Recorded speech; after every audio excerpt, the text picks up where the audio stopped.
Olá, tudo bem? Estamos com mais uma aula no nosso canal Ciência Free e hoje nós vamos falar de um complexo de vitaminas que é importantíssimo na visão funcional, que é o complexo B. Vitamina B1, vitamina B2, vitamina B3 na visão funcional. Os nossos objetivos de hoje são estudar as vitaminas do complexo B, B1, B2 e B3, entender metabolismo, ação e necessidades de cada vitamina e relacionar a aplicação com a visão da nutrição funcional. Então, vamos lá? Precisa só pensar que o nosso organismo, ele é praticamente formado, né, por esses átomos aí. A gente tem, dentro da composição das macromoléculas que compõem a estrutura corporal, todos, né, vocês vão ter aí, vamos ter, na verdade, esses átomos compondo, né, todas essas estruturas, e necessariamente nós precisamos fazer o consumo e a ingestão desses micronutrientes para justamente poder manter essas estruturas viáveis. E aí vem os macronutrientes, né, vem os micronutrientes que a gente vai começar a falar, e a gente sabe que as vitaminas, elas têm um papel fundamental, né, no nosso organismo. A gente sabe que deficiência dessas vitaminas, elas levam a patologias, elas levam a doenças. E aí a gente tem dentro desse quadro as vitaminas hidrossolúveis, as vitaminas lipossolúveis e outros micronutrientes. E hoje a gente vai focar a nossa aula principalmente nessas três vitaminas. Quando a gente fala do complexo B, a gente precisa também entender que essa entrega que a gente faz ao paciente dessa prescrição, ela precisa sempre compor o complexo dessas vitaminas praticamente juntos. A sinergia dessas vitaminas, ela é necessária para que ela possa fazer a sua ação.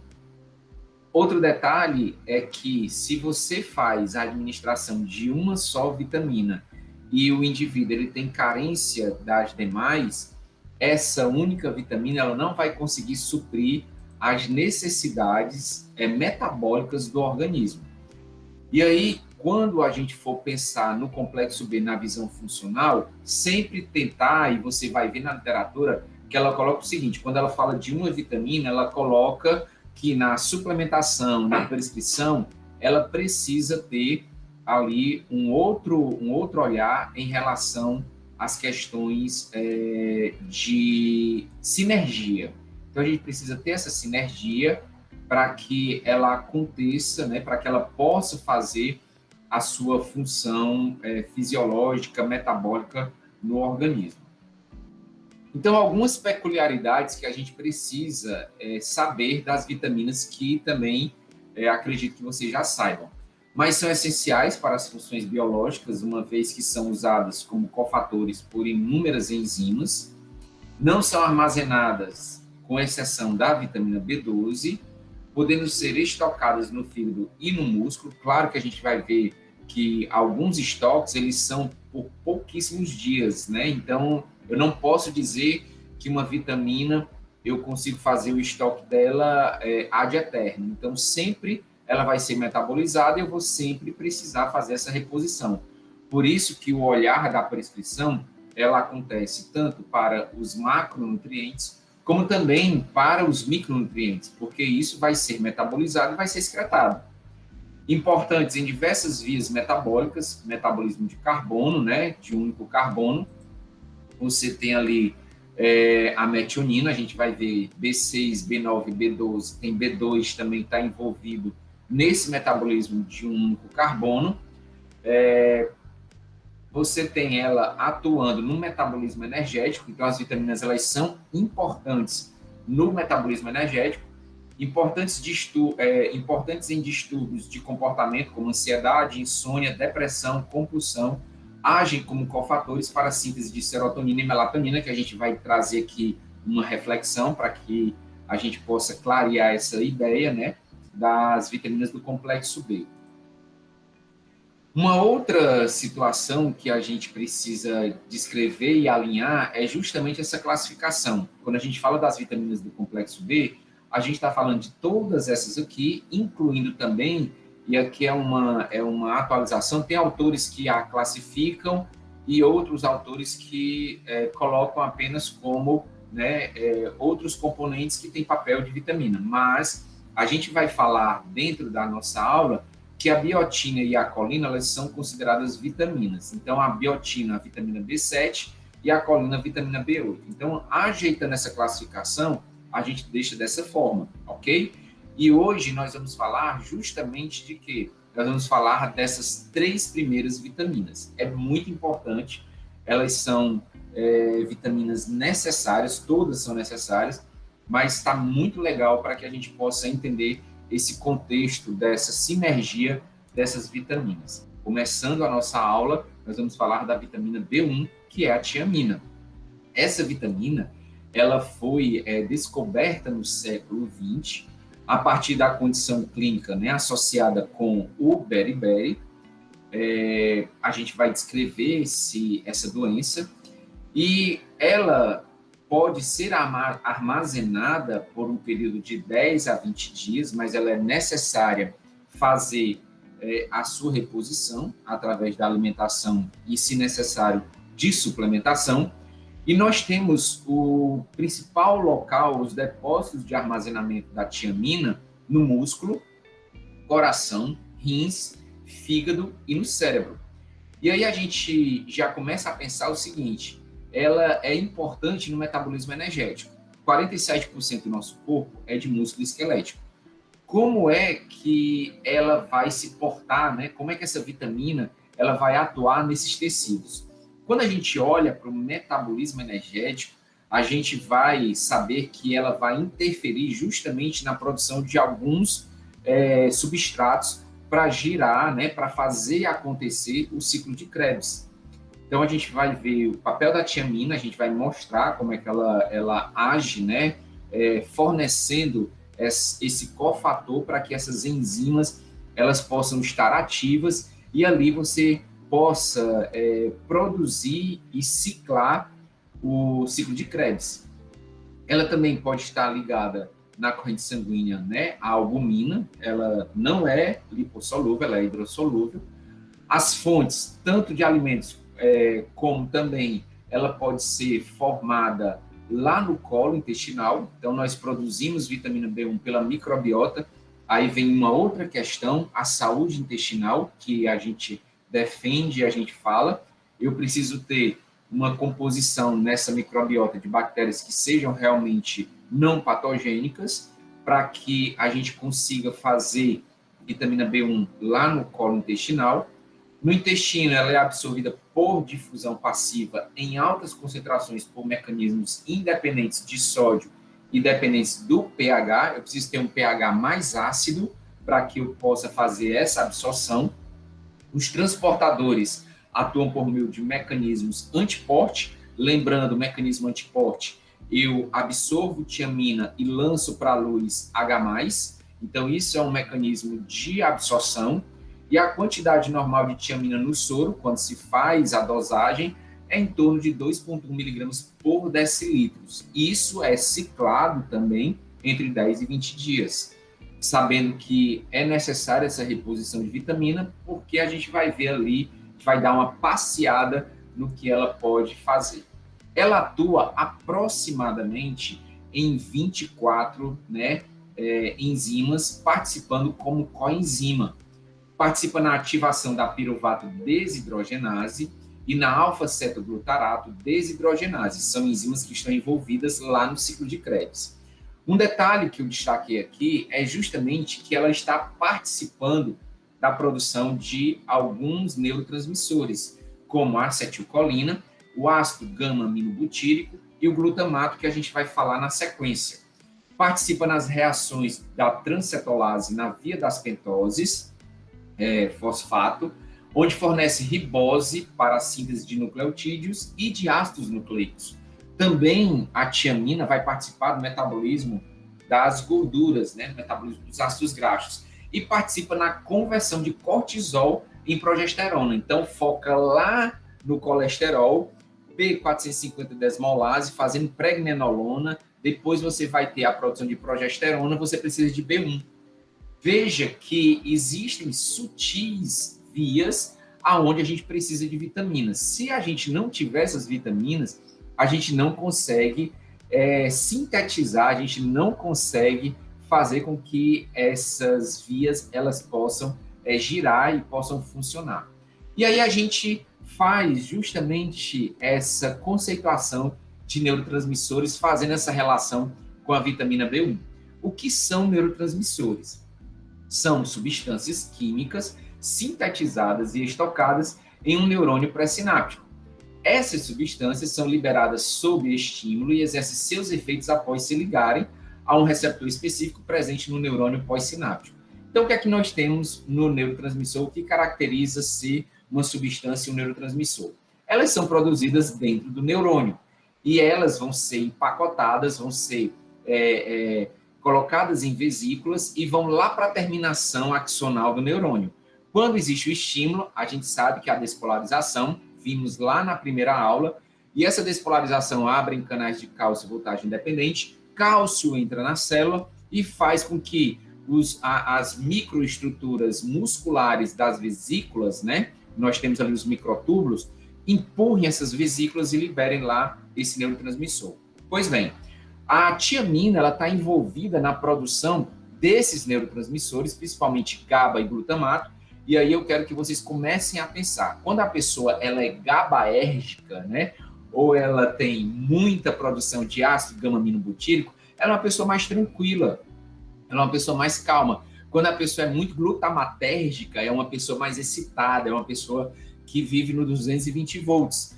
Então, a gente precisa trabalhar com o paciente, aquele que chega estressado, aquele que chega com nível de cortisol elevado. O que é que a gente precisa ativar? Precisa ativar o sistema GABAérgico desse paciente. Então, uma das coisas que você vai pensar é justamente os níveis de vitamina B1, para começar, tá? Para começar, nível de vitamina B1. E nós precisamos ativar esses receptores GABAérgicos. E aí, você tem que a maioria dos neurotransmissores ela é derivada de aminoácidos e peptídeos, sendo sintetizados no corpo celular e armazenados em vesículas, como eu falei anteriormente, provenientes do complexo de Golgi. E a gente fala do glutamato, né? O glutamato, que são as pessoas hoje que vivem num ambiente muito de estresse, de muita responsabilidade, você tem que entregar o melhor para o trabalho, para a sociedade, enfim. Então, essas pessoas associadas a uma alimentação, elas podem tornar-se, né, glutamatérgicas. Então, essas pessoas que têm muito glutamato circulante, elas têm aí algumas alterações que a gente vai falar e que tem uma referência com a tiamina. Principal neurotransmissor excitatório do sistema nervoso central, amplamente produzido no córtex cerebral e envolvido na plasticidade sináptica, aprendizado e memória. E aí você tem que o excesso de glutamato leva à morte neuronal. Então, quando eu sou uma pessoa muito glutamatérgica, eu sou uma pessoa que vivo num nível de estresse muito elevado, eu posso ter ali a destruição de alguns neurônios na região hipocampal, principalmente pessoas muito estressadas, elas têm uma memória recente perdida, elas não conseguem, né, fixar a ideia por conta do estresse. Então, eu também já exemplifiquei aqui que essas pessoas, elas têm, tipo, fechou a porta, ela não lembra se fechou a porta, ela tem que voltar para verificar. Isso é um nível de estresse. E você tem ali a destruição de algumas sinapses justamente por conta dessa elevação do estresse. Alterações na concentração de glutamato está correlacionada com outras patologias. Então, na anamnese, na visão funcional, você precisa fazer essas correlações. Se esse paciente ele é muito estressado, ele tem picos aí, picos que eu falo são momentos de depressão ou mesmo de ansiedade, e a gente sabe que os receptores ativados de glutamato, eles também podem levar essas alterações, tanto na epilepsia quanto na esquizofrenia. E, por fim, eu faço, numa resposta metabólica, o alfa-cetoglutarato, que é um produto do metabolismo lá no ciclo de Krebs, ele pode sofrer transaminação para formar mais glutamato. Tudo bem até aí. Mas o que é que nos faz trazer essa situação quando a gente olha a teia, né? A gente olha a teia, a parte central da teia é a parte comportamental. E às vezes a pessoa, ela não tem uma concentração boa, ela não consegue dormir bem, ela tem um nível de estresse ou de depressão. Então a gente começa a correlacionar isso dentro da nutrição funcional com os alimentos, porque é óbvio que alguns alimentos, e depois da Revolução Industrial, nós tivemos muito a produção em escala, e é o que a gente defende na questão da sustentabilidade do alimento mais limpo, e aí você vê esses produtos em destaque, que eles têm na sua composição glutamato monossódico. E o que é que o glutamato monossódico faz? Ele é uma substância que vai dar palatabilidade, que ela causa aquela sensação de vício à substância e também é excitatório. Então, quanto mais alimentos eu consumo que tenha na sua composição glutamato monossódico, eu vou estar levando a uma excitabilidade. E aí a gente vem as crianças que têm distúrbios de comportamento, hiperatividade. Então, se a mãe utiliza alimentos industrializados, ultraprocessados, temperos industriais, você vai ter na composição glutamato monossódico. Você precisa indicar ao paciente para que ele leia os rótulos, que não faça consumo desses produtos, porque ele, se for excitado, né, se for um paciente já muito estressado, isso aqui vai potencializar, certo? E aí você tem um outro, né, neurotransmissor, gama-aminobutírico. Então você tem o GABA, né, que é o principal neurotransmissor inibitório. Então nós precisamos ser mais GABAérgicos do que glutamatérgicos. Quando você é um paciente glutamatérgico, você é um paciente mais excitado. Então o paciente GABAérgico, né, que tem uma estimulação dos receptores GABA, ele é uma pessoa mais zen, né? Uma pessoa mais concentrada, gosta de um incenso, de um óleo essencial, cheirar um óleo essencial. Então é uma coisa mais tranquila. Mas aquela pessoa que já chega sentado, pensando no compromisso que ele vai fazer depois, essa pessoa precisa alinhar aí os eixos para poder ser mais GABAérgico do que glutamatérgico. E aí você tem também que alterações na neurotransmissão GABAérgica podem estar associadas a algumas patologias do sistema nervoso central, como autismo, epilepsia, transtornos bipolar e esquizofrenia. O GABA é sintetizado a partir do glutamato. A enzima glutamato descarboxilase, que é dependente de piridoxal fosfato de B6, tá? Catalisa a conversão de glutamato em GABA, né? Ácido gama-aminobutírico, nos neurônios GABAérgicos. Então, veja bem, nós estamos falando de uma vitamina, da B1, que tem um envolvimento direto nessa formação, e nós temos aí B6, que a gente vai falar na próxima aula, que é uma outra vitamina importante para a produção e ativação da produção de GABA. Eu preciso estimular. Então, se eu não tenho essas vitaminas, eu vou ter aí um comprometimento na questão comportamental que pode levar a depressão, pode levar a ansiedade, esquizofrenia, enfim, uma série de alterações que às vezes a gente não tem noção que possa ser por deficiência de vitamina. Esse aqui é um neurônio pré-sináptico, GABA, e aí você tem, através das células da glia, o fornecimento de glutamina, e a gente sabe que a glutamina ela vai formar glutamato, e nós temos uma enzima, que é a glutamato descarboxilase, que vai fazer GABA. Os receptores pós-sinapse, eles são receptores do tipo ou subtipo, né? Alfa e beta. Esses receptores, quando estão ligados aos neurotransmissores GABA, aí a gente vai entender o mecanismo de ação. Por que eu preciso olhar micronutrientes? Por que eu preciso olhar vitaminas? Porque nós sabemos que a biossíntese desses neurotransmissores dependem das vitaminas.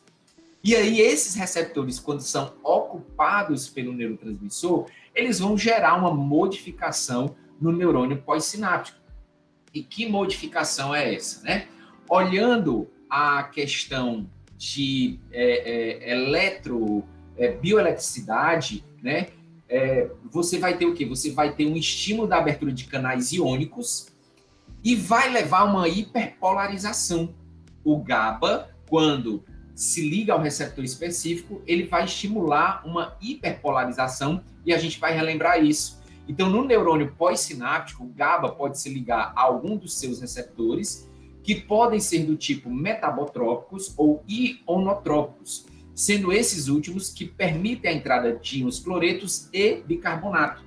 Então, eu tenho tanto receptores que funcionam no GABA acoplados à proteína G, que quando o GABA se liga, eu vou ativar a proteína G, e tenho receptores GABA que são canais iônicos. Na hora que o GABA se liga, os canais se abrem.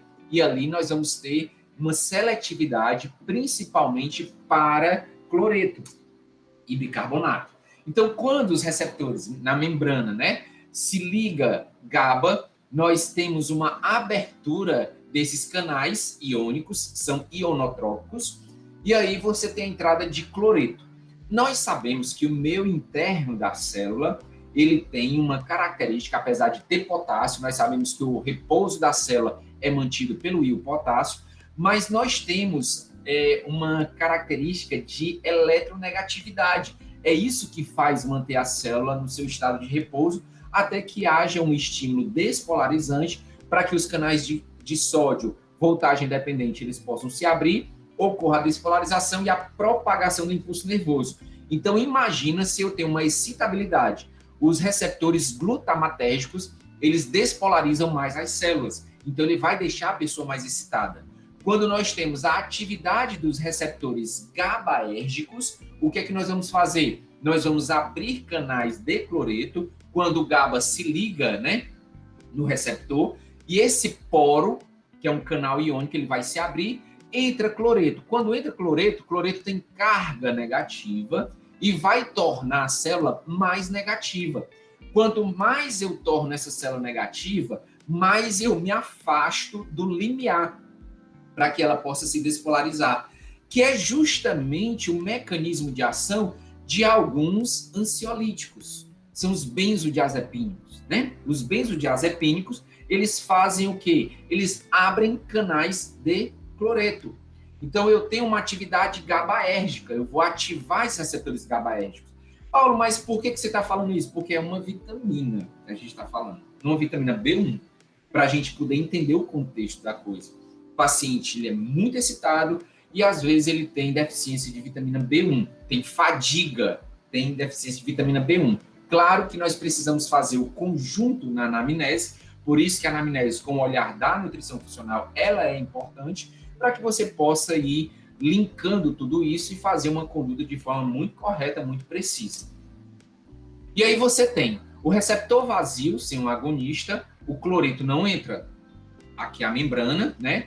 E aí, quando eu tenho um receptor ligado ao GABA, né, ácido gama-aminobutírico, você vai ter a abertura desse canal, desse receptor, que é um canal iônico, e aí você vai ter a passagem de cloreto. Quando o cloreto, né, ele passa, nós vamos ter que a entrada de cloreto hiperpolariza a célula, tornando mais difícil sua despolarização e, por isso, reduz a excitabilidade neuronal. O que é que faz o glutamato? O glutamato ele faz o inverso.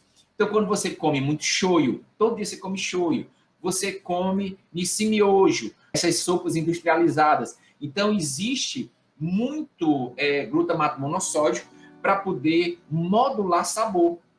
E as pessoas, às vezes, não sabem, né? Elas estão mais excitadas, têm uma dificuldade, às vezes, de dormir, porque justamente elas estão mais estimuladas via receptores glutamatérgicos. E aí a gente precisa ativar os receptores GABAérgicos nas pessoas para que elas possam tornar-se ali mais tranquilas. E aí a gente fala da fitoterapia. Aqui a gente não vai falar, né, de dose, mas a gente vai falar de algumas coisas que podem estimular os receptores GABAérgicos. Então você tem a passiflora incarnata. A passiflora incarnata, mais conhecida como passiflora, ela tem uma atividade sedativa, tranquilizante, antiespasmódica e ao combate ao estresse e ansiedade. Então, o chá de passiflora, quem não tem a especialização em fitoterapia, não pode prescrever o extrato padronizado, mas você pode trabalhar os chás. Então, você pode passar um chá de passiflora justamente para normalizar ou para melhorar essa ansiedade, esse estímulo excitatório dos receptores glutamatérgicos. os mecanismos de ação da passiflora ainda não estão completamente elucidados. Entretanto, a inibição da enzima monoaminoxidase, com consequente aumento de monoaminas, leva a produção de serotonina, noradrenalina e dopamina a se manter nas fendas sinápticas, né? E ali você tem o estímulo, a serotonina causa, né, uma certa tranquilidade, a adrenalina ela é um excitante, né? Mas bom como a modulação do sistema GABAérgico. Então a passiflora, ela melhora a atividade de ligação do GABA aos receptores GABA-A, GABA-B, né? E a captação de GABA parece estar relacionada aos efeitos ansiolíticos da passiflora. Então isso é o que a literatura coloca, né? Então você pode trabalhar o chá da passiflora justamente para melhorar. Uma outra planta que se trabalha bastante em relação a controle de sono é a Erythrina mulungu, mais conhecido como chá de mulungu. Então aqui a gente tem a flor, estava pesquisando, e você compra praticamente, parece uma serragem. O chá de mulungu é como se fosse madeira raspada, né? Então ela é nativa da região sul do Brasil, vem sendo estudada por seus efeitos benéficos em quadros de ansiedade, agitação e insônia. Geralmente, não se recomenda o paciente tomar o chá de mulungu e dirigir, porque ela tem uma atividade GABAérgica, tá? Alguns alcaloides isolados da eritrina, mulungu, apresentaram efeitos do tipo ansiolítico no teste T de labirinto, com animais, em trabalhos experimentais. Acredita-se, apesar de não elucidado, que eles possam interagir com os receptores GABA, tornando os animais mais tranquilos. Mas nós utilizamos na fitoterapia o chá de mulungu para as pessoas que têm insônia, que têm um sono muito leve, você pode fazer ali aquela preparação do chá para que eles possam utilizar. Uma outra é a Lípia alba, né? Trabalhos experimentais foi visto que o efeito ansiolítico decorrente do tratamento de 14 dias, né, com experimentos daqui, é o óleo essencial, certo, da Lípia albea com animais. Foi visto que os resultados foram similares ao diazepam, que é um benzodiazepínico com efeito ansiolítico. Também nós temos o chá da Lípia albea, né? Quem trabalha com a parte de fitoterapia pode prescrever o extrato seco. Então, são algumas plantas, alguns fitoterápicos que a gente pode ter aí no nosso rol, né, de prescrição para melhorar. O paciente ansioso, você pode começar com a passiflora, ele é mais leve. Você tem a Melissa officinalis também, que vai melhorar a questão de sono. Você tem a camomila, né? Então, esses aí você pode colocar. Mas o mulungu, ele trabalha mais em receptores GABAérgicos, né? Você tem ali a passiflora também. Então, ter cuidado, esses chás, eles não podem ser administrados de manhãzinha. Se o indivíduo vai trabalhar, geralmente se faz no período da noite para melhorar a questão do sono, ser um sono realmente reparador. Então, a tiamina, ela também atua nos processos neurofisiológicos, na condução nervosa, na neurotransmissão, né? Então, ela é denominada uma vitamina antineurítica. Atua como bloqueador de canais de potássio em células nervosas. Observação, ela é necessária no metabolismo e na detoxificação do álcool. Então, pessoas que são alcoólatras, geralmente elas têm uma deficiência de B1, porque B1 vai trabalhar muito para fazer essa depuração do álcool, ok? Então, ela vai tirar a vitamina de várias vias metabólicas para poder fazer a detoxificação do álcool. E ela também participa na síntese de HCl lá nas células parietais. Olha só, a gente vai juntando esse quebra-cabeça para poder entender que a produção de HCl também é dependente de ações de vitaminas que funcionam como cofatores, né, nas enzimas. Aqui a gente vê justamente o papel da vitamina B1 de forma muito inicial, né, no metabolismo energético para fazer o que é acetil-CoA. Nós sabemos que todos os nutrientes, eles vão ao final dessa rota metabólica inicial para girar o ciclo de Krebs, elas vão fazer acetil-CoA. Então, eu preciso, em algum momento, a gente não vai determinar, mas em algum momento, de tiamina para fazer essa conversão de ácidos graxos e glicerol na formação de acetil-CoA. O glicerol, obviamente, ele vai fazer gliconeogênese lá no fígado, depois ele pode ser convertido em acetil-CoA. Você tem os carboidratos, né, que você na via glicolítica vai precisar de tiamina, e na conversão de piruvato a acetil-CoA, você também precisa de tiamina. Se você não tiver B1, você não vai conseguir fazer essa conversão, porque você vai ativar uma enzima, né, através da tiamina pirofosfato, você vai ativar o complexo piruvato descarboxilase, né, para fazer o quê? Para fazer acetil-CoA. E aí, você tem uma visão do metabolismo corporal. Quando você olha, você fica pensando, rapaz, a importância dessas vitaminas, né? Ela é uma condição necessária para que a gente tenha um metabolismo de uma forma geral. Aonde está assinalado é justamente onde entram as vitaminas. Vocês vão ter esse material para ampliar e depois olhar. Ainda tem aqui em cima, né, a niacina, que é B3, que a gente vai ver a nossa terceira vitamina de hoje. Então, veja que no metabolismo de uma forma geral, você precisa olhar para os micronutrientes. O cara é atleta, mas tem fadiga, tem uma série de alterações, não consegue treinar direito. O que é que vai acontecer? Você tem que olhar, porque se eu tenho carência de vitamina que funciona como cofator, você não vai conseguir girar a produção de energia.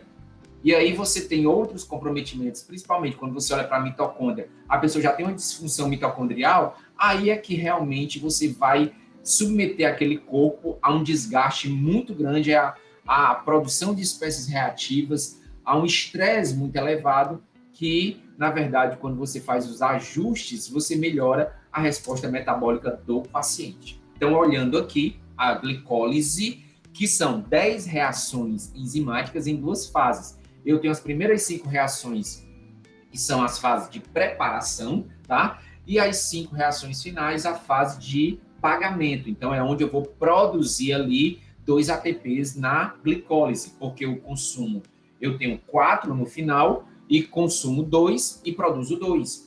Então, essa via glicolítica, ela precisa de quê? Ela precisa de tiamina, ela precisa de B1. Se eu não tenho essa ação, né, dentro do metabolismo, eu não vou ativar as transcetolases para fazer o quê? Para fazer NAD, que é um transportador, né, de elétrons, que a gente vai falar mais à frente.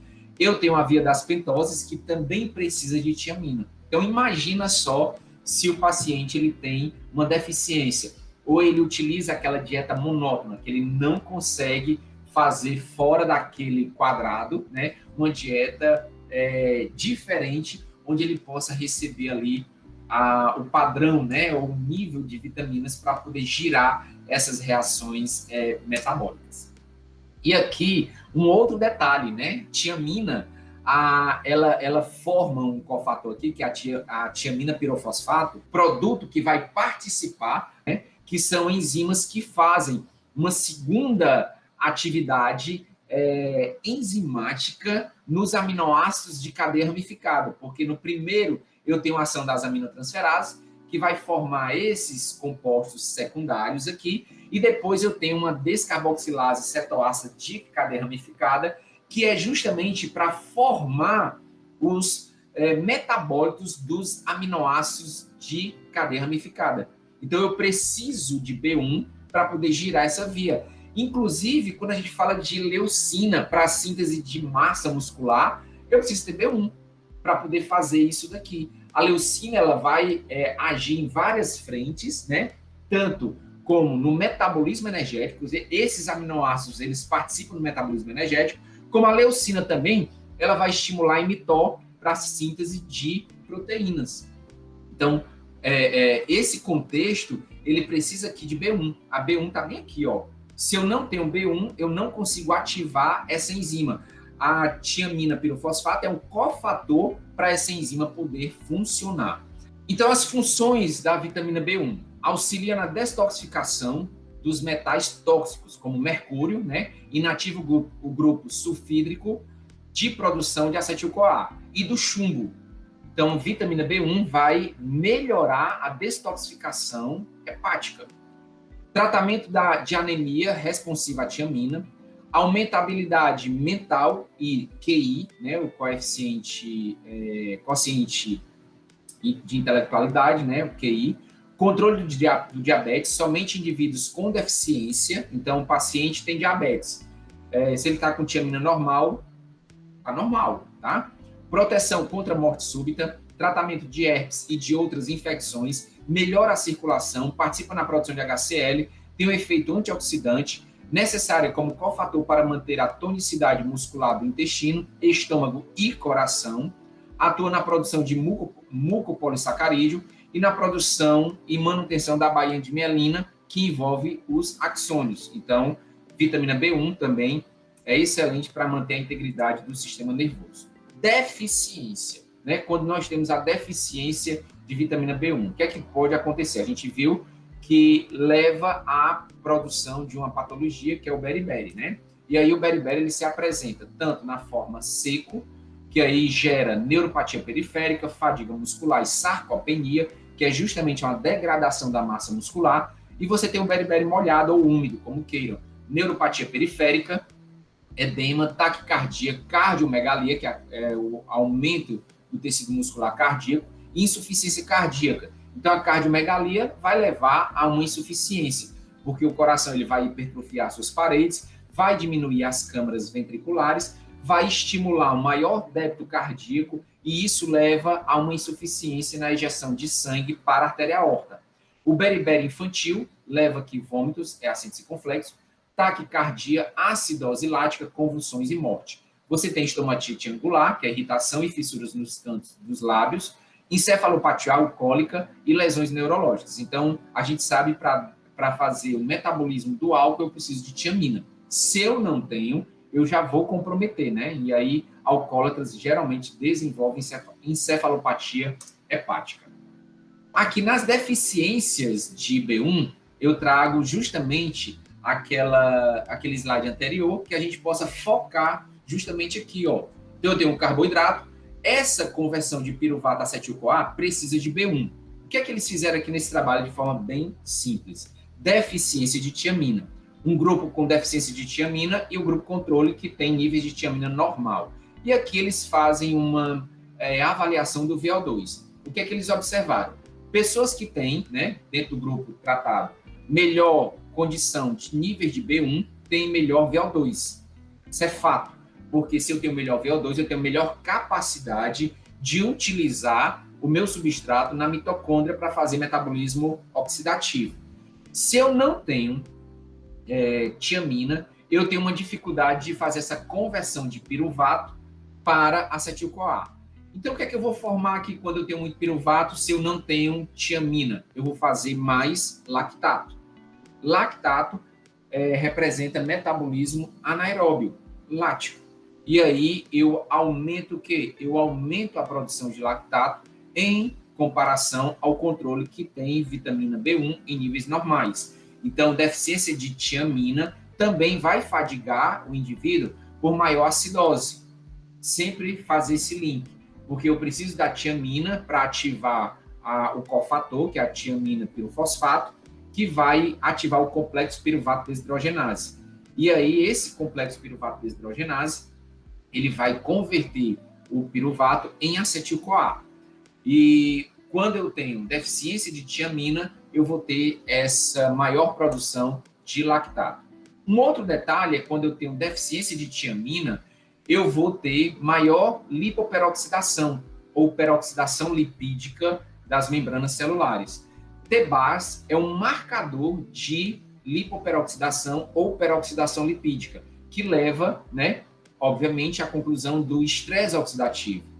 Pacientes que têm deficiência de tiamina, menor nível de glutationa.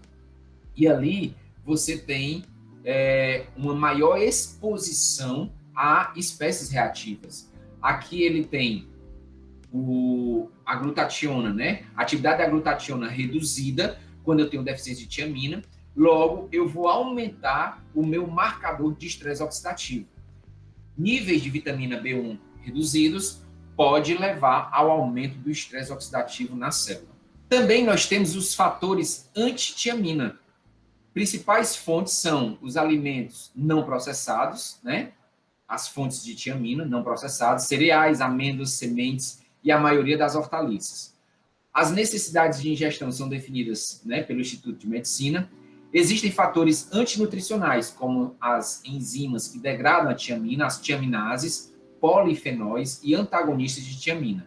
As tiaminases você encontra onde? Em ostras, vísceras de peixes frescos.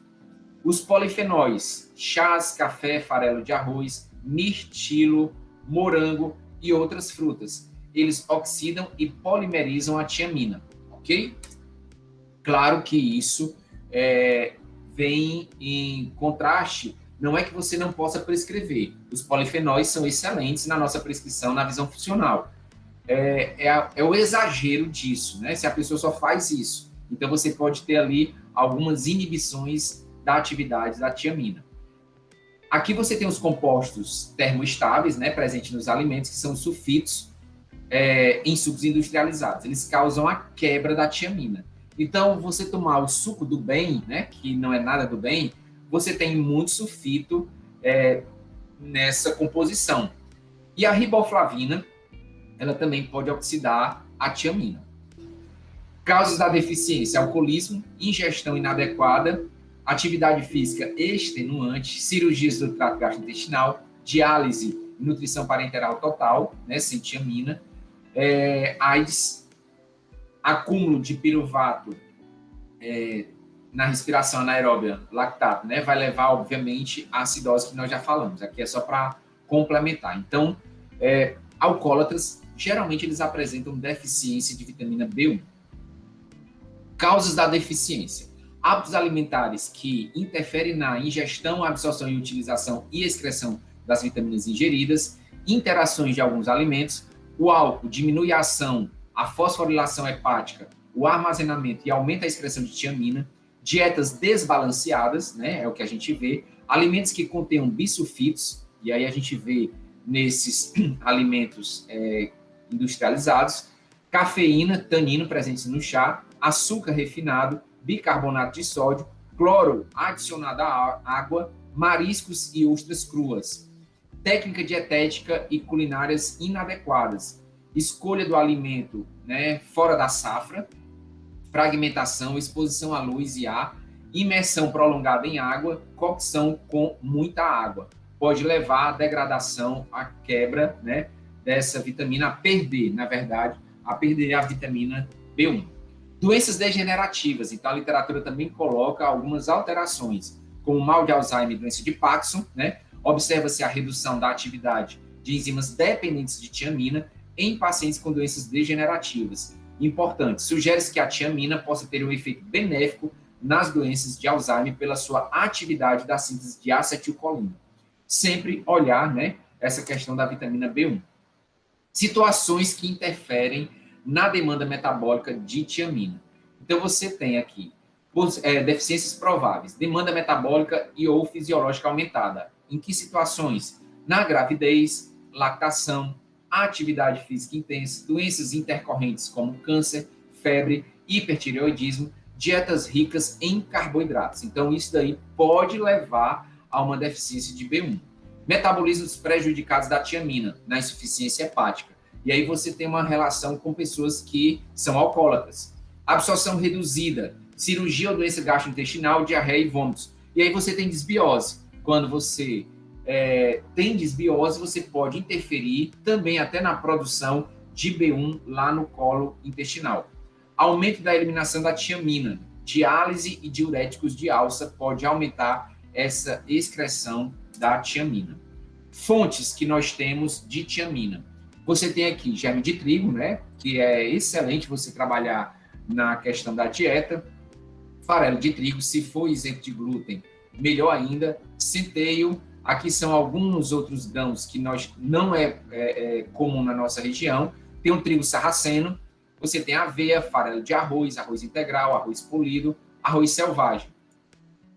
Levedura de cerveja, você tem uma grande concentração de B1, então trabalhar a parte de levedura, né? Aí você tem a carne de porco, coração de borrego, né? Que é carneiro, né? Fígado de borrego, fígado de vaca, bife de vaca. Eu não indico fazer a utilização desses fígados, né? Porque é um órgão metabólico e ali você, às vezes, dependendo da criação desse animal, ele tomou antibiótico, ali fez uma série de utilização de fármacos que podem ali ainda estar naquele tecido, né, que você vai consumir naquela parte, e ali você está fazendo ingestão de determinados tipos de fármacos por tabela. Leite de vaca, frango, você tem semente de girassol, você tem o pinhão, que não é da nossa região, mas vende no supermercado, é mais da região sul, amendoim, castanha do Pará, aí tem pistache, avelã, caju, que são alimentos, né, que você pode ter nessa composição, farinha de soja, feijão vermelho, ervilha, lentilhas, grão de bico, rebentes de soja. O que é que a gente mostra aqui? É o padrão, né? É o padrão, em relação à quantidade, à harmonia, à adequação, né? E a qualidade dos alimentos que você prescreve ao paciente. Sai daquela rotina do básico que a gente está acostumado. Quando você pega um conteúdo em torno de 1.000 quilocalorias numa prescrição, onde você oferta cereais, frutas, vegetais, carnes e peixes, quanto em percentuais você tem de vitamina B1, né? Aqui nos cereais, em torno de 82%, carnes e peixes, em torno de 82%, frutas e vegetais, em torno de 149%. O que quer dizer isso, né? Se você faz uma alimentação com uma visão muito funcional, você consegue ali ofertar B1. Não há necessidade de suplementação. A alimentação, ela fornece essa capacidade vital, né, de oferecer a vitamina B1. E aí a dose diária recomendada que a gente tem como premissa, né, para poder manter as quantidades normais. Então, pessoas acima de 14 anos, você tem ali as determinações para gestantes, lactantes. Então, é um outro olhar. Eu estou colocando aqui para o indivíduo já numa fase adulta, em torno de 1,2 miligramas RDA, né? E para mulheres, 1,1 de vitamina B1.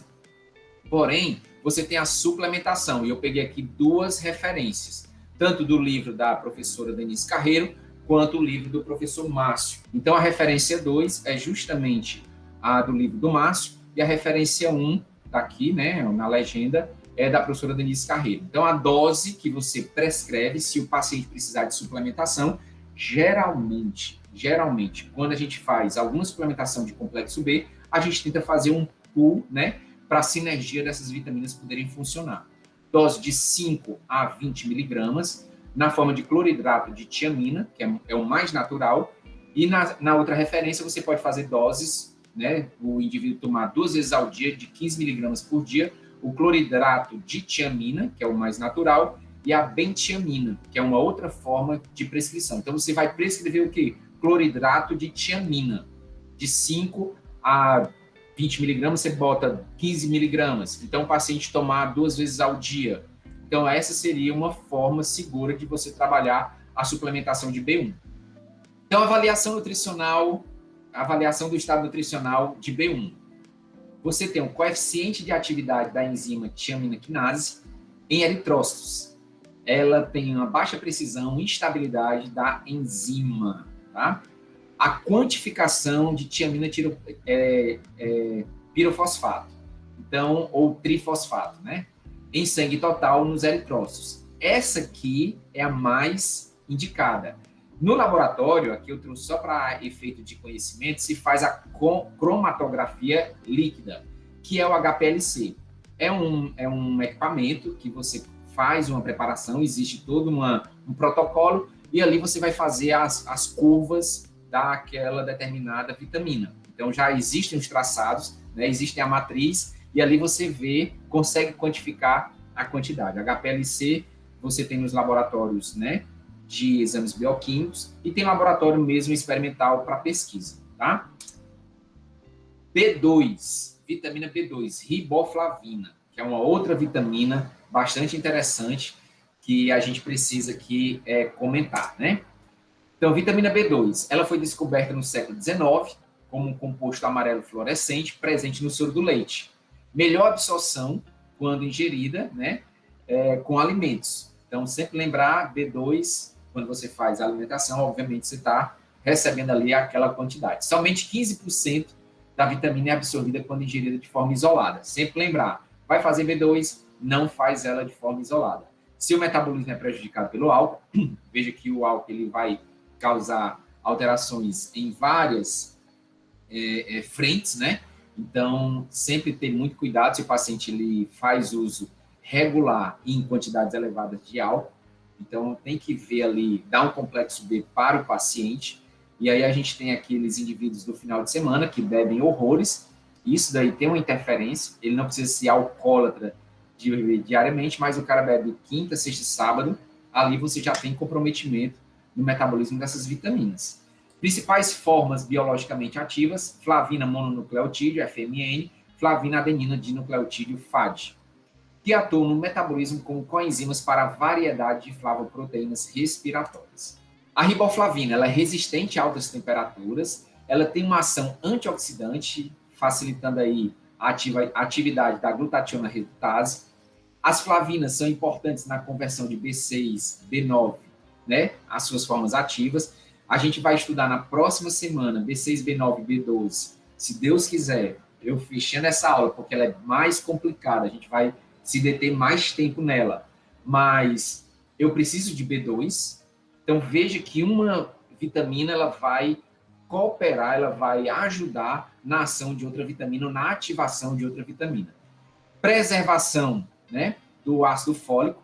O FAD é um cofator para a enzima metil tetrahidrofolato redutase. Essa enzima está envolvida diretamente no metabolismo de homocisteína. A flavina mononucleotídeo, né, na conversão ativa para piridoxina em piridoxal fosfato. Então, essa B2, ela ativa B6. O FAD, a formação de niacina a partir de triptofano, que a gente vai ver. Então, eu posso, através da alimentação, formar também niacina. Atua como um intermediário na transferência de elétrons nas reações de oxirredução, na beta-oxidação, ciclo de Krebs e cadeia respiratória. Então, a vitamina B2 ela está envolvida também no metabolismo da célula. Aqui a gente tem esse artigo, e eu vou colocar para vocês, que é justamente a mitocôndria. Quando a gente olha para a mitocôndria, a gente tem uma usina, óbvia, né, de produzir, ao final, ATP, mas nós temos aqui vários coadjuvantes e protagonistas dessa reação. Primeiramente, quando a gente olha, a riboflavina, ela está aqui atuando dentro da matriz mitocondrial, justamente no complexo 1, né, e no complexo 2, facilitando a enzima que converte a succinato em fumarato.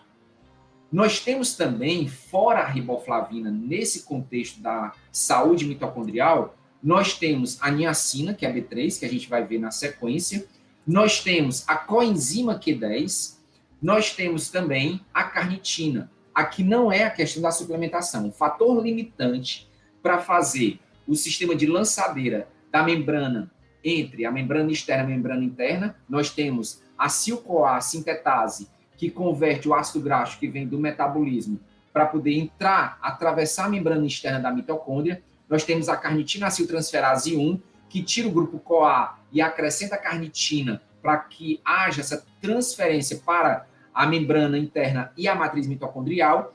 Depois entra em ação a carnitina aciltransferase 2, que tira o grupo carnitina e coloca o CoA para justamente fazer a beta-oxidação e oferecer molécula de acetil-CoA, né, para essa reação, e aqui a gente tem o metabolismo propriamente dito.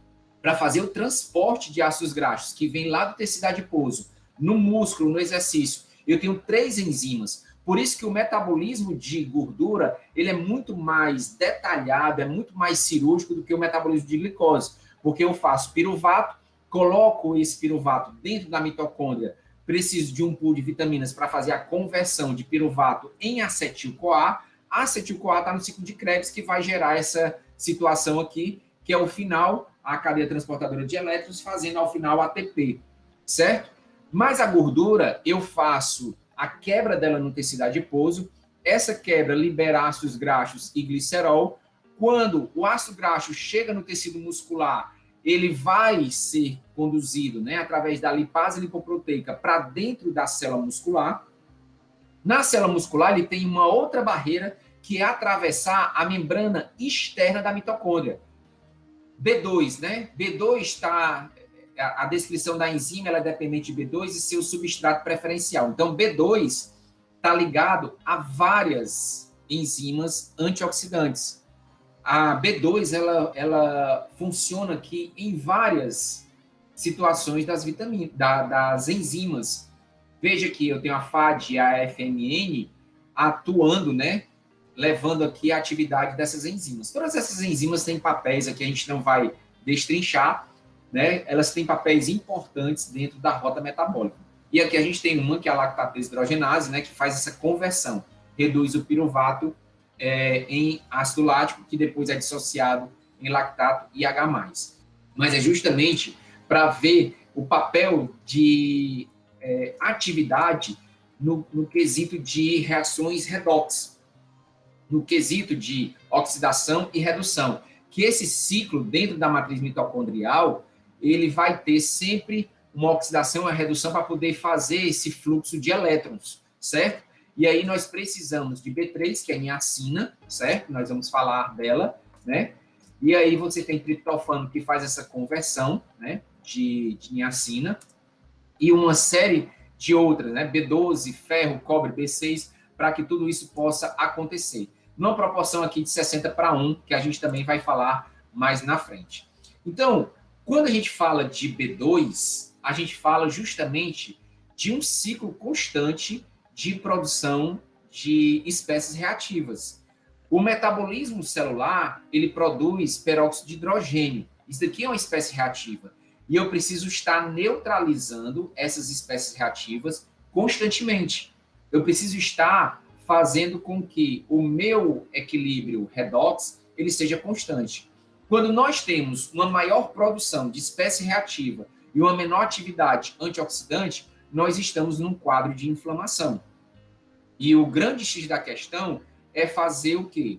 É justamente ter esse suprimento de vitaminas para manter essas enzimas ativadas. Se eu tenho deficiência de vitaminas, eu posso manter uma capacidade oxidante maior. E a gente fala dos nutrientes de forma isolada porque eles têm um papel preponderante em manter a atividade dessas enzimas. Quando nos processos celulares, nós produzimos essas espécies reativas, aqui está destacado o peróxido de hidrogênio, ele é uma espécie reativa que ele pode levar a lesões de membrana, a lesões em proteínas intracelulares, a lesão do próprio DNA. Isso daqui tem uma atividade antibacteriana, em um determinado momento, né, no sistema imunológico. Enfim, você tem aqui o papel dessas espécies reativas. Só que nós precisamos produzir e neutralizar. Nós produzimos e neutralizamos. Quando nós não conseguimos neutralizar, elas vão estar atuando. E aí a gente fala dessa atividade reativa na célula, né, no qual ela está sendo produzida. E aqui você tem uma enzima que é a glutationa peroxidase. A glutationa peroxidase, ela vai fazer uma ação, né, que é justamente pegar a glutationa reduzida, tá? Glutationa reduzida, e essa glutationa reduzida, na presença aqui de selênio, eu vou ter uma atividade, né, de neutralizar essa espécie reativa, formando aqui moléculas de água. Através da glutationa reduzida, eu vou ter aí uma glutationa após essa reação oxidada. Entendam isso. Então, a glutationa reduzida, ela tem a capacidade de neutralizar o peróxido de hidrogênio. E aí eu formo água, tá tudo bem, chuchu, beleza, tranquilo. Mas quando eu não tenho a atividade da glutationa reduzida, o que é que vai acontecer? Eu começo a produzir muito peróxido de hidrogênio, espécie reativa, e aí eu começo a fazer lesões. E aí você tem a FAD, né? Que é justamente a vitamina B2. A vitamina B2, ela vai fazer o quê? Ela vai, através da sua atividade, ela vai pegar o NAD reduzido e vai oxidar esse NAD, trazendo novamente a atividade da glutationa que estava oxidada para a glutationa reduzida, fazendo o ciclo se manter constante. Então, a digestão de B2. Quando você consome, isso aqui eu tirei, né? Posso tirar, tirei do canal. Se quiser ver, tá lá o metabolismo de B2. Então, quando você consome o alimento, né?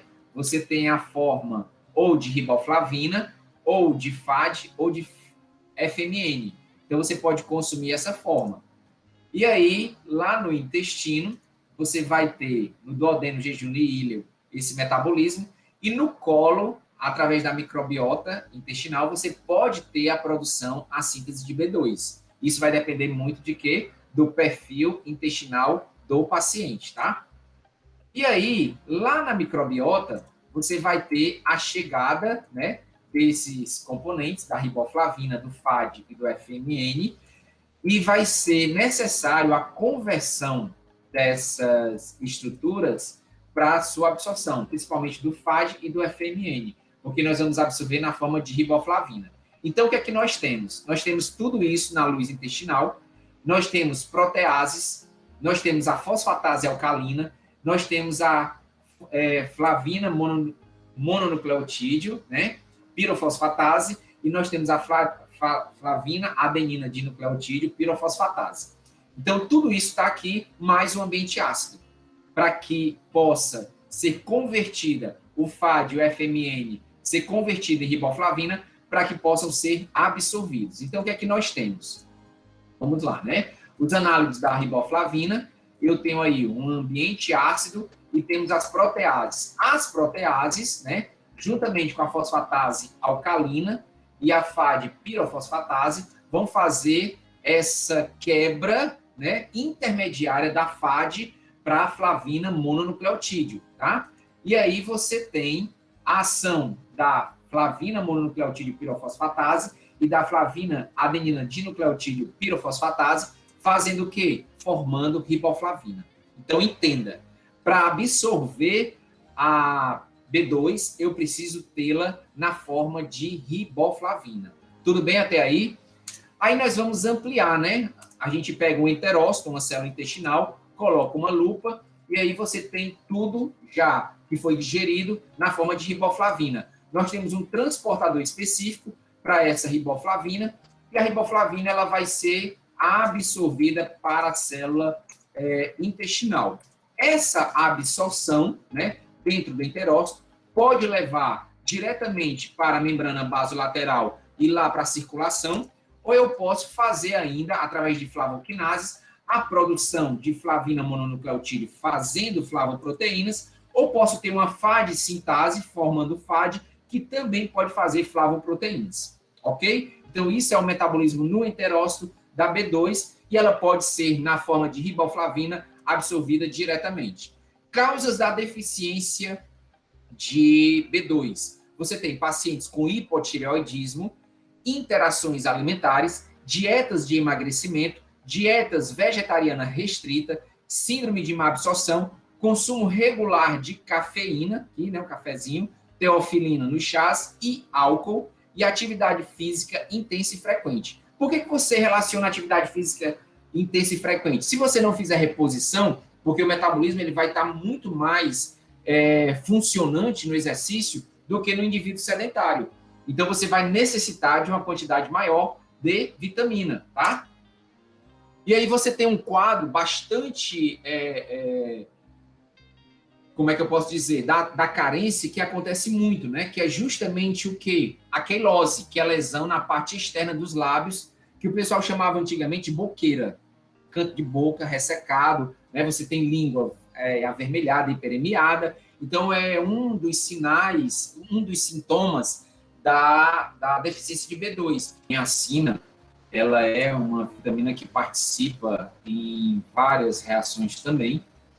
As funções metabólicas estão relacionadas ao seu papel como integrante das coenzimas, né, a NAD e a NADP, as quais funcionam como carreadoras de elétrons nas reações de oxirredução no metabolismo oxidativo. Precursor, né? Também nós podemos formar niacina através do triptofano.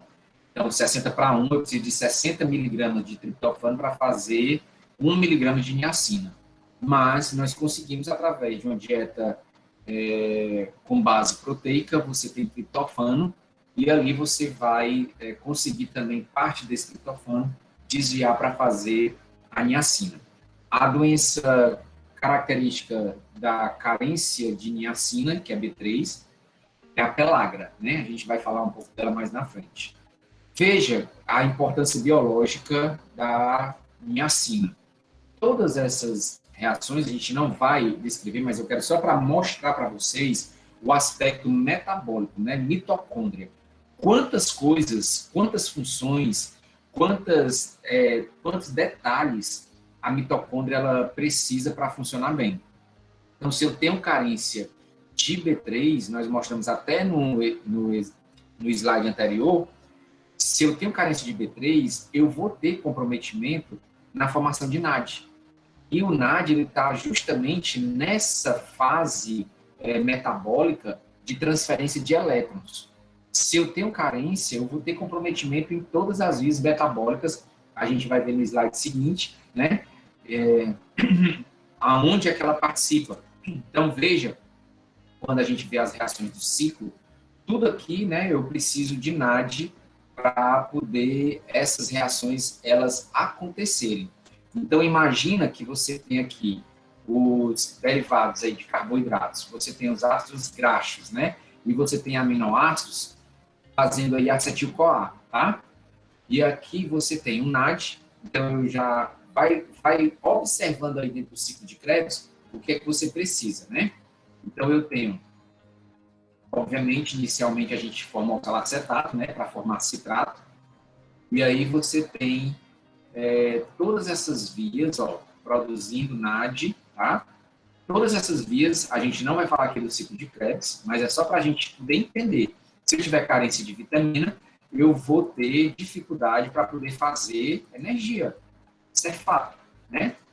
Aí a gente para aqui, ó, e olha só, tudo isso acontecendo dentro da mitocôndria.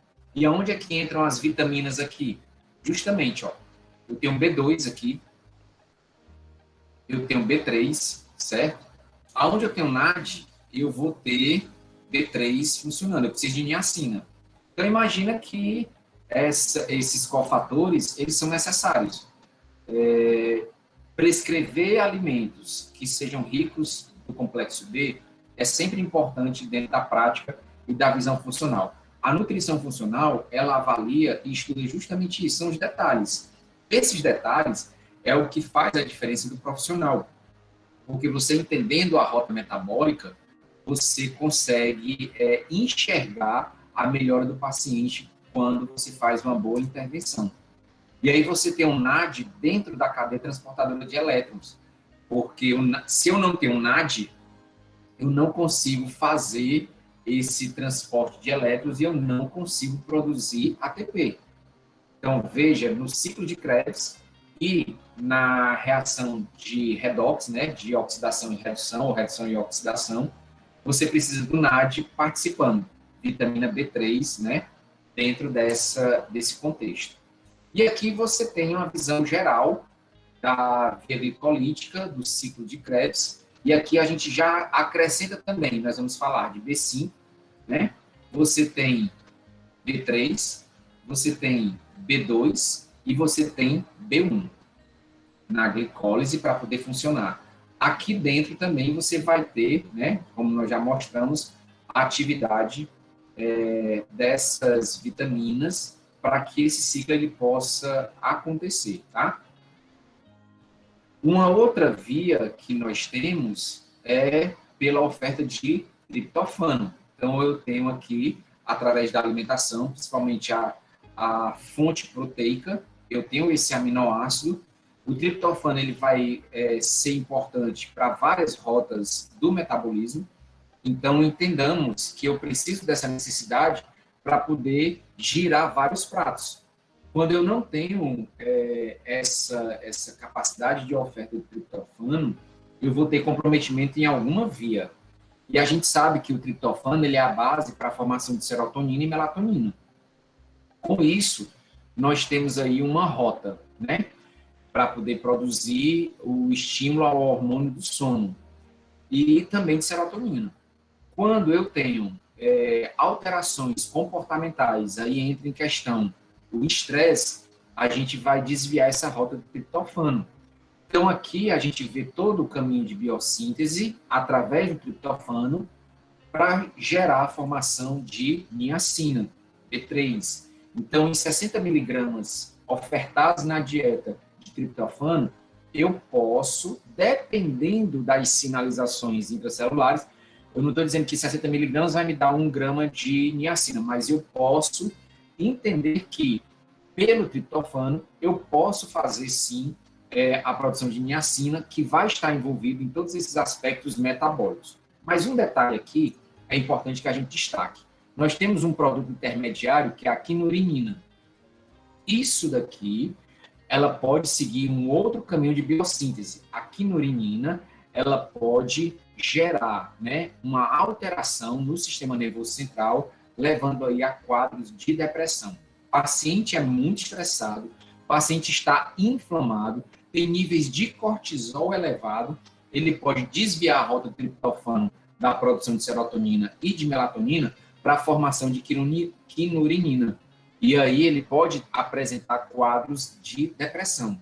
Ficar ligado, né, que é a mesma via que vai também fazer niacina. Então, se o paciente é estressado, ele está consumindo e era para formar niacina, e se eu sou uma pessoa muito estressada, estou inflamado, eu tenho aí um caminho diferente. Vai vazar essa rota para formar niacina? Vai, mas eu vou formar muito mais quinurinina do que propriamente niacina. Então, o mesmo substrato ele está envolvido e ele é responsável em várias reações metabólicas bioquímicas do corpo, tá? Aqui a gente vê o triptofano, né, 60 miligramas de triptofano. Aí a gente já coloca aqui, ó, mais coisas sendo acrescentadas para poder formar a niacina. Eu preciso de B6, preciso de B2, preciso de ferro e preciso de cobre, para que essa via ela possa aqui funcionar, tá? Eu produzir, né, NAD. Então, você tem vitamina B3 aqui e vitamina B3. Deu para entender, gente? Deu para entender? Veja que a gente está só acrescentando micronutrientes, né? A gente já acrescentou aqui B6, acrescentamos o mineral ferro e o mineral cobre. Veja que tudo isso é importante dentro desse aspecto metabólico, tá? E aqui dentro da rota, né, a gente precisa de 1 miligrama, né, de niacina produzido com 60 miligramas de triptofano consumido. Sintomas de deficiência, tá? Sintomas de deficiência. A deficiência de niacina em humanos, ela causa pelagra, e a pelagra ela é conhecida como a doença dos 3Ds, que é diarreia, dermatite e demência. Quadros mais graves, né, visto por alcoólatras e em pacientes com câncer. A quimioterapia, geralmente, né, os pacientes tornam-se deficientes de niacina. A quimioterapia, ela que degrada vitamina B3. A deficiência de zinco, olha, outro mineral importante, pode potencializar a deficiência de outros nutrientes, niacina e triptofano. Então, você tem aqui a interferência também do zinco nesse processo de atividade da niacina. Os sintomas de deficiência, né, no TGI, incluem inflamação da boca e da língua, vômitos, constipação, dor abdominal e diarreia. Efeitos neurológicos, dor de cabeça, apatia, fadiga, depressão, perda de memória e desorientação. Pode vir associado a tonturas, halitose, indigestão, insônia, dores nos membros inferiores e hipoglicemia. Então, aqui são alguns dos sintomas pela deficiência de B3, de niacina. Quais são as principais fontes de niacina, né? Então, nós temos aqui leite e derivados, aqui a gente tem os queijos, os vegetais verdes escuros, você tem aqui o trigo, né? Você tem a própria carne suína e você tem a cenoura também como uma boa fonte. E aqui a gente apresenta outras fontes, né? O atum, você tem o queijo curado, aí você tem amêndoas, lentilha, o próprio leite, o iogurte natural, o leite gordo pasteurizado. Presunto a gente coloca aqui como apenas uma situação, porque isso aqui é enriquecido, tá? Mas para que vocês saibam que tem lá uma quantidade de B3. Pescada, linguado são alguns peixes, né? Você tem uma boa oferta dessa vitamina B3. Quando você pega o quadro, né, você tem aqui uma quantidade nos cereais de 56%, dependendo aí da oferta que você trabalha desses alimentos. Você tem carnes e peixe e você tem nas frutas e vegetais, né? Então, uma alimentação variada, como a gente sempre defende, vai te dar ali uma boa quantidade de niacina. A recomendação, quando a gente pega para adultos, né, homens e mulheres, você tem aqui a RDA, para homens em torno de 16, né, miligramas por dia, e para as mulheres em torno de 14. A gente sabe que as variações dos extremos para crianças, né, gestantes, lactentes, você tem aí essa mudança das quantidades de recomendação. A dose diária, em torno de 16, né, a 14, nós acabamos de mostrar.